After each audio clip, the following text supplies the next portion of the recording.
Teninay, fandarana famakiana tenin'Andriamanitra. Arahinao eto amin'ny Ekiradio isan'andro amin'ny 12 ora sasany atoandro.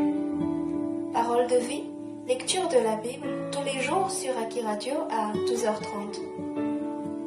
Wort des Lebens, jeden Tag eine biblische Lektüre um 12:30 Uhr im Ekiradio. Iarahanao amin'ny rahavavy aina.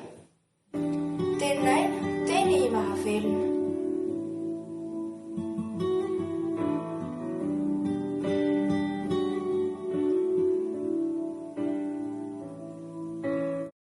Ny filazantsara nosoratan'i Marka toko 7. Toriteny nataon'i Jesosy ny amin'ny fanaondrazana amin'ny anaran'i Jesosy. Ary niangona teo aminy ny fariseo sy ny mpanoran-dalàna sasany izay avy tany Jerosalema ka nahita ny mpianatra sasany fa nihinan-kanina tamin'ny tanana tsy madio, izany hoe tsy voasasa. Fa ny fariseo sy ny jiosy rehetra tsy mba mihinana raha tsy efa manasa tsara ny tanany satria ny tanany fampianarana voatolotry ny razana izy. Ary raha avy any an-tsena dia tsy mihinana izy raha tsy misasa aloha.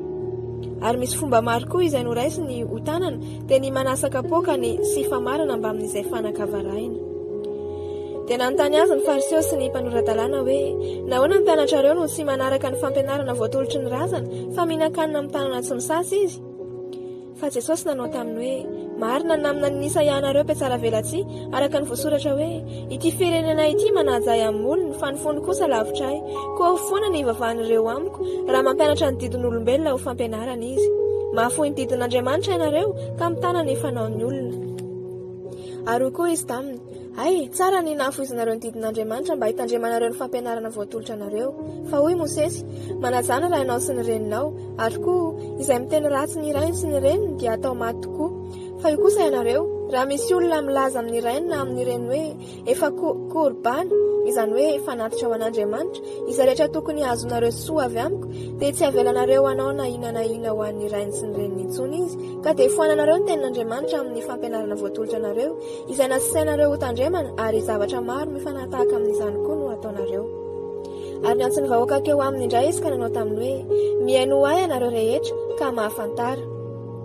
Fa tsy ny zavatra avy eo ivelany izay miditra ao anatin'ny olona no mahaloto azy, fa izay mivoaka avy ao anatin'ny olona no mahaloto azy. Ary rehefa niala teo amin'ny vahoaka izy ka niditra tao an-trano, dia nanontany azy ny mpianany amin'izany fanoharana izany. Ary hoy izy taminy, ay ianareo koa aza mba tsy mahafantatra, tsy fantatrareo va fa izay rehetra eo ivelan'ny olona ka miditra ao anatiny dia tsy mahaloto azy, satria tsy miditra ao am-pony izany fa ao an-kibony ihany, ka dia mivoaka ao amin'ny fivoahana. Izany no nolazainy mba hanadio ny anina rehetra. Ary hoy izy, izay mivoaka avy ao amin'ny olona dia izany no mahaloto azy. Fa avy ao anatin'ny olona dia avy ao am-pony no voan'ny sain-dratsy, dia ny fijangajangana, ny halatra, ny voanon'olona, ny fakabadin'olona, ny fieremana, ny lolo-po, ny fitaka, ny fijejojejoana, ny maso ratsy, ny fitenenan-dratsy, ny avonavona, ny fahatalana. Izany zavatra tsy rehetra izany no mivoaka avy ao anatin'ny olona ka mahaloto azy. Ny nasitra an'i Jesosy ny zanaka vavin'ny vehivavy Kananita. Ary niala teo Jesosy ka lasa nankany amin'ny sisin-tanin'ny Tiro sy Sidona, dia niditra tao an-trano izy, ary tiany tsy ho fantatry ny olona izany, kanefa tsy nahazo ny hery izy. Fa niaraka tamin'izay dia nisy vehivavy anankiray nandreny aminy, ny zanany vavy tanora dia azo mpanahy maloto, dia nankaoka ny ankohoka tamin'ny tongony. Ary jentilisa rahavehivavy avy amin'ny firenena Sirofoinike dia nangataka taminy izy mba hamoaka ny demonia amin'ny zanany vavy. Fa hoy Jesosy taminy, aoka ho voky aloha ny zaza, fa tsy mety raha maka ny mofon-jaza ka maniky azo amin'ny amboa-kely. Fa rahavehivavy namalika nanao taminy hoe eny tompoko, kanefa na dia ny amboa-kely aza eo ambonin'ny latabatra dia mba mihinana ny sombosombon'ny mofon'ny zaza ihany.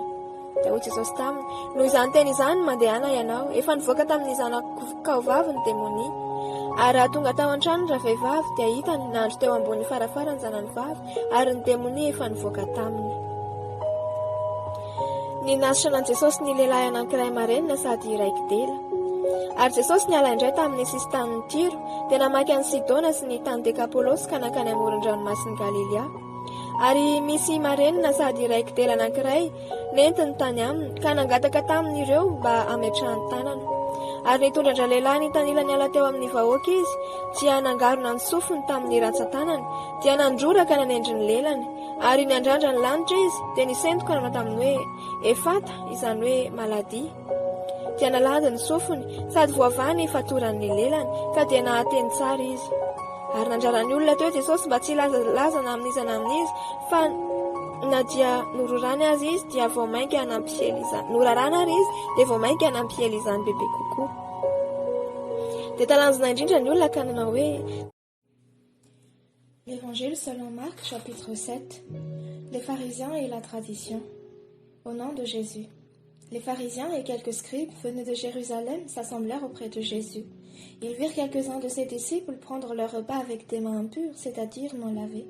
Or, les pharisiens et tous les juifs ne mangent pas sans s'être lavés soigneusement les mains, conformément à la tradition des anciens, et quand ils reviennent de la place publique, ils ne mangent qu'après s'être purifiés. Ils ont encore beaucoup d'autres observances traditionnelles, comme le lavage des coupes, des cruches et des vases d'airain. Et les pharisiens et les scribes lui demandèrent « Pourquoi tes disciples ne suivent-ils pas la tradition des anciens, mais prennent-ils leur repas avec des mains impures ?» Jésus leur répondit « Hypocrite, Isaïe a bien prophétisé sur vous, ainsi qu'il est écrit « Ce peuple m'honore des lèvres, mais son cœur est éloigné de moi. C'est en vain qu'il m'honore, en donnant des préceptes qui sont des commandements d'hommes.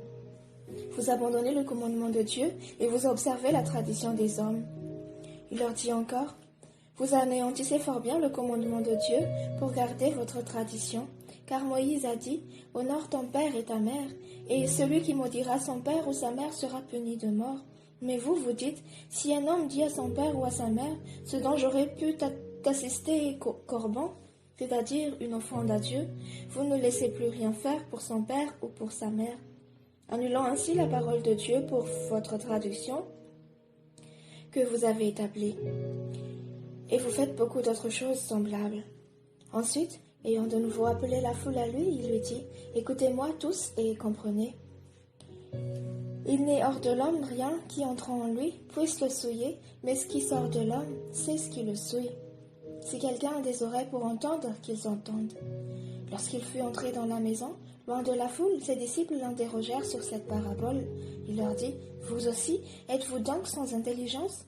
Ne comprenez-vous pas que rien de ce qui, du dehors, entre dans l'homme ne peut le souiller ?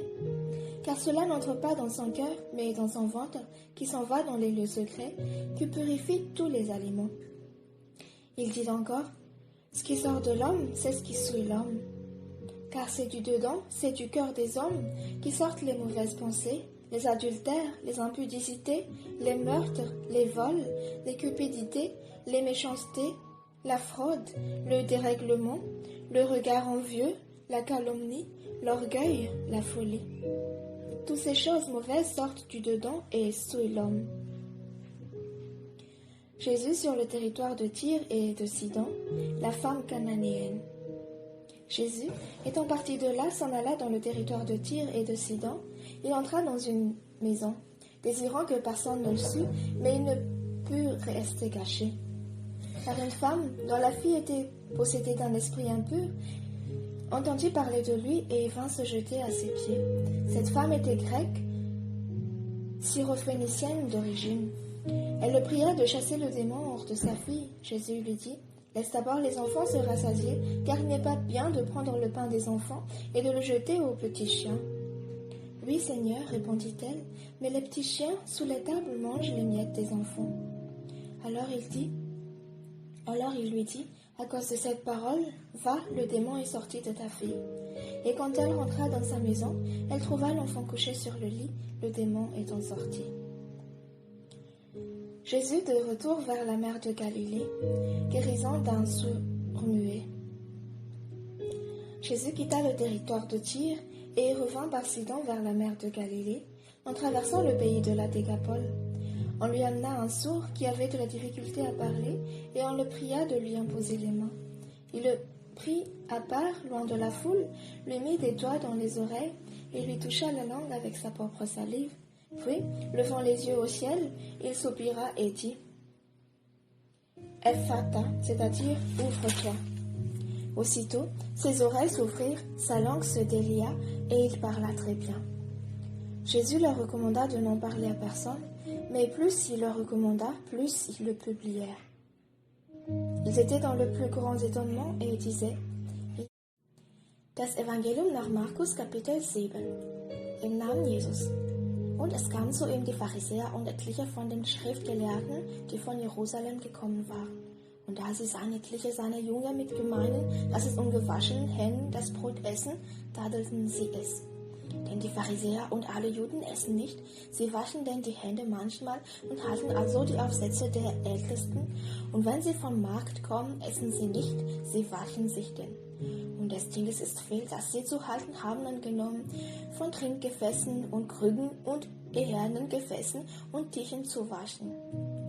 Da fragten ihn nun die Pharisäer und Schriftgelehrten: Warum wandeln deine Jünger nicht nach dem Aufsetzen der Ältesten, sondern essen das Brot mit ungewaschenen Händen? Er aber antwortete und sprach zu ihnen: Wohlfeil hat von euch Heuchlern Jesaja sagt, wie geschrieben steht: Dies Volk ehrt mich mit den Lippen, aber ihr Herz ist ferne von mir. Vergeblich aber ist es, dass sie mir dienen. Die will sie lernen solche Lehre, die nichts ist, den Menschengebot. Ihr verlasset Gottes Gebot und haltet der Menschen Aufsätze von Krügen und Trinkgefäßen zu waschen, und desgleichen tut ihr viel. Und er sprach zu ihnen: Wohlfeil habt ihr Gottes Gebote aufgehoben, auf dass ihr eure Aufsätze haltet. Denn Mose hat gesagt, du sollst deinen Vater und deine Mutter ehren, und wer Vater oder Mutter flucht, soll des Todes sterben. Ihr aber lehret, wenn einer spricht zu Vater oder Mutter, Korban, es ist Gott gegeben, was der sollte von mir zu Nutz kommen, der tut wohl. Und so lasst ihr hinfort ihm nichts tun, seinen Vater oder seiner Mutter. Und hebt auf Gottes Wort durch eure Aufsätze, die ihr aufgesetzt habt, und desgleichen tut ihr viel.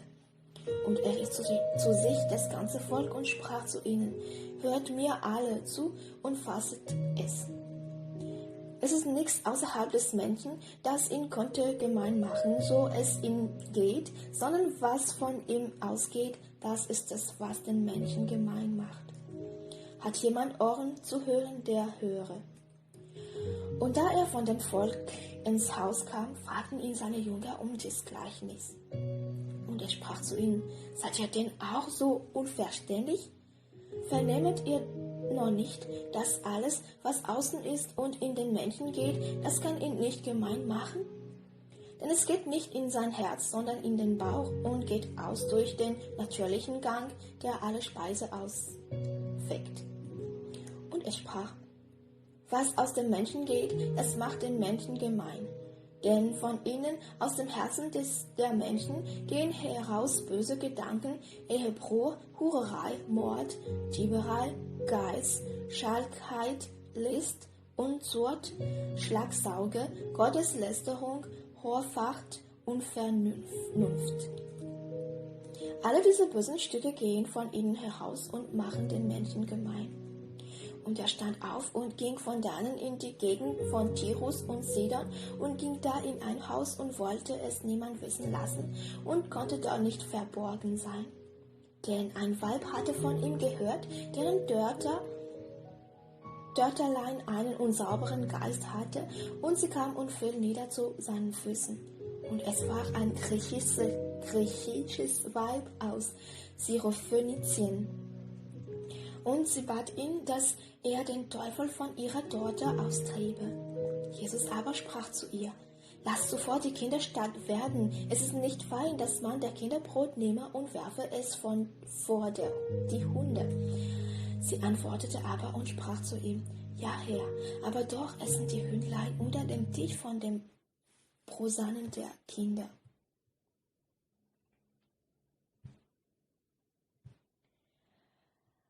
Und er sprach zu ihr: Um des Wortes willen so geh hin, der Teufel ist von deiner Tochter ausgefahren. Und sie ging hin in ihr Haus und fand, dass der Teufel war ausgefahren und die Tochter auf dem Bette liegend.